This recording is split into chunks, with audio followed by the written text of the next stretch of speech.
hapon mga resident. Nga po. Sama na kong tanan. Sa akong pinigay marks na lang may sa akong grade kay diri sa Greater Acts and Prophets page 61. Yung diri, brave, it seemed a small thing to disobey God by tasting the fruit of the forbidden tree, and to tempt her husband also to transgress. But her sin opened the floodgates of the world. Who can know in the moment of temptation the terrible consequences that will result from one wrong step? So, para ang iba daw, hindi pagkaman sa ino, o gamay ra, paano na to? Wala sa gamay ra mo ito mabutang. Pero ganyan din na, alita kong masala, update siya sa pagkakatakan, that means of blue and pagkakatakan. Many will teach that the law of God is not binding upon man. Urge that it is impossible for him to obey its precepts. But if this were true, why did Adam suffer the penalty of transgression? Nadadaghan niya kung nagpalawad sa Ginoo, hindi na siya nangyari kumanan. Imposible daw alang sa tao ang pagtuman sa suno. Pero the sin of our first parents brought guilt and sorrow upon the world. Pero ang sala sa ato ko ng ginikanan, wala siya ang sumanan sa pagkutan.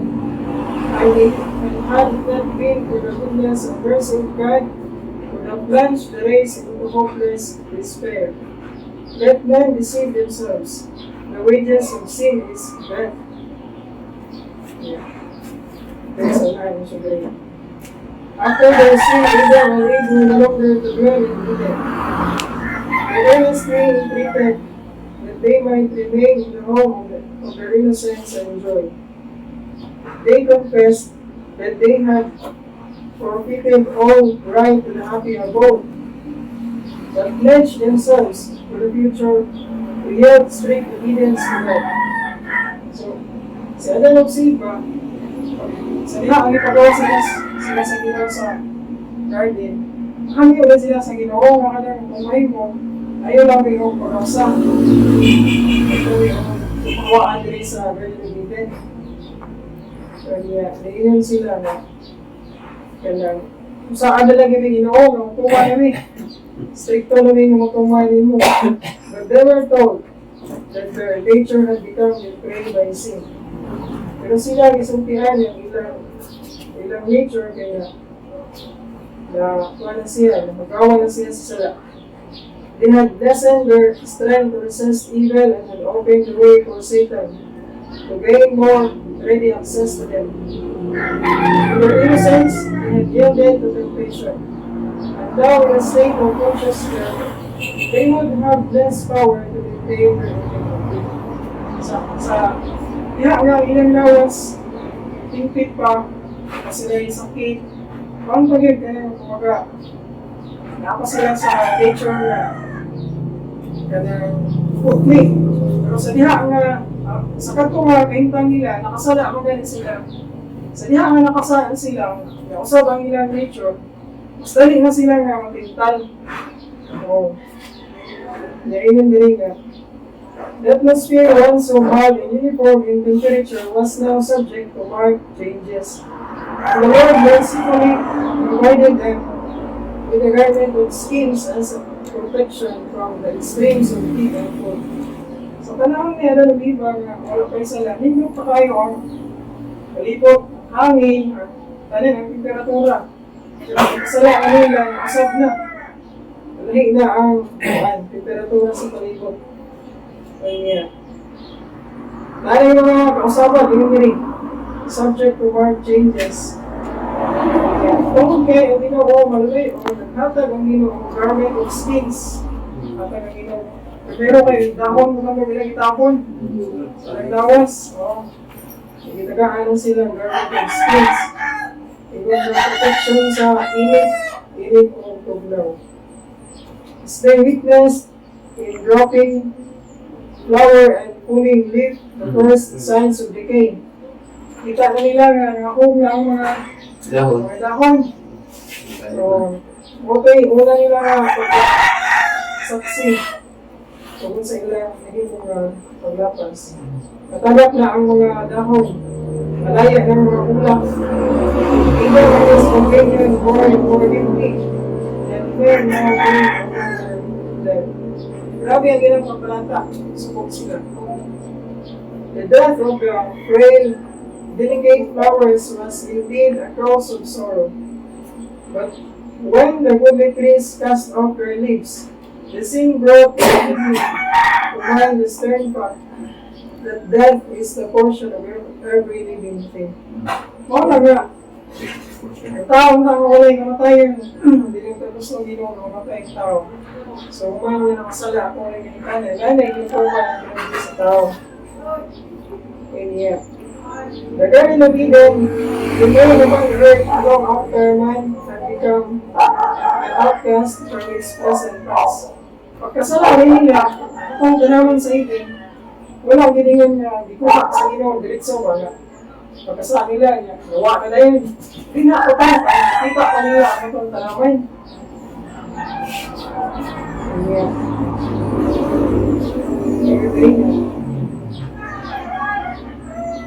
They were long permitted to gaze. Makalantaw ko sila, kita ko nila. Hindi na sila makasod. Hindi na sila makasod sa tanaman.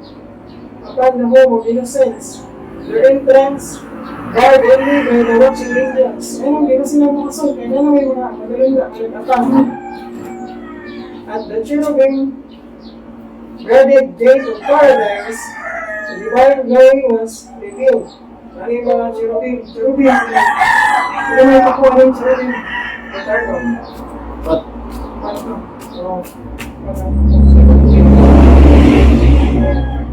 Ano pa yung mga cherubim? Mga cherubim na nagbantay sa gate.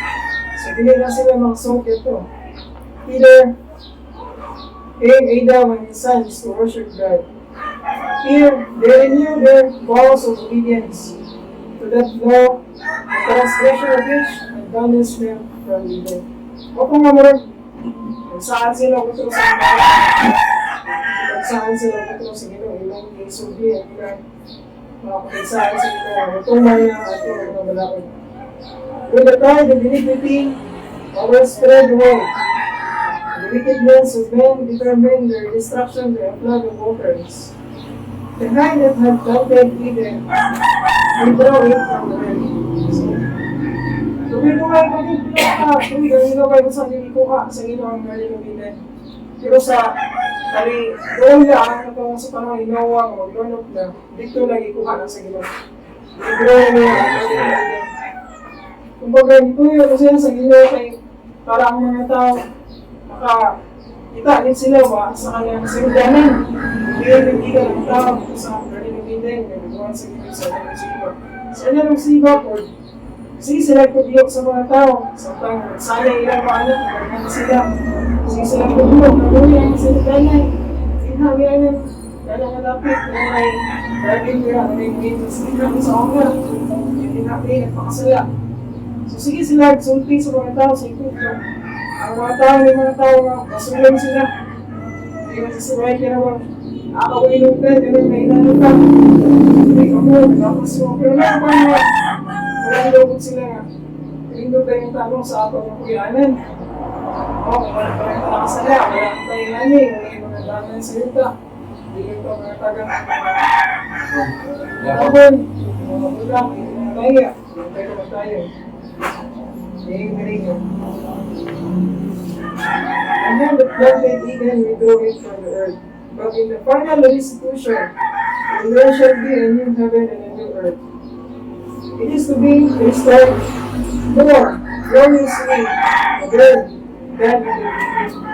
Hindi kayo ang saan sa inyo kay isa ang gawa ang pangalaman sa unang matuloy-alan yung kanina. sa katapusan, sa final restitution, laang niya'y bagong langit upang yuta nga more gloriously adorned. Kaya mas lindo pa rin siya. Lindo kung sa una, mas lindo pa rin siya. Then at the beginning basis ang sinugdanan.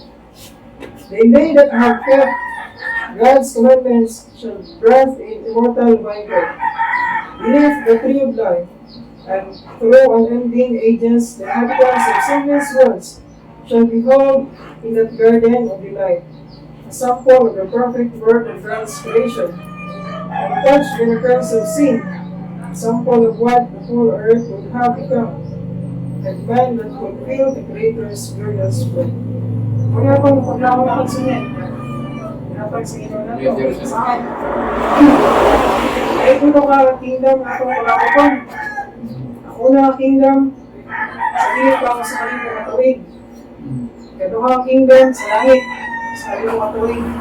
Kung ang ikatulo ang kingdom, diri na sa kaulay ko wala kayo kapasay. So, saka, tinulog lang siya nga, wala ako na ito ang isang sa putanin tungkol sa sala. Okay, gulay mo naman siya.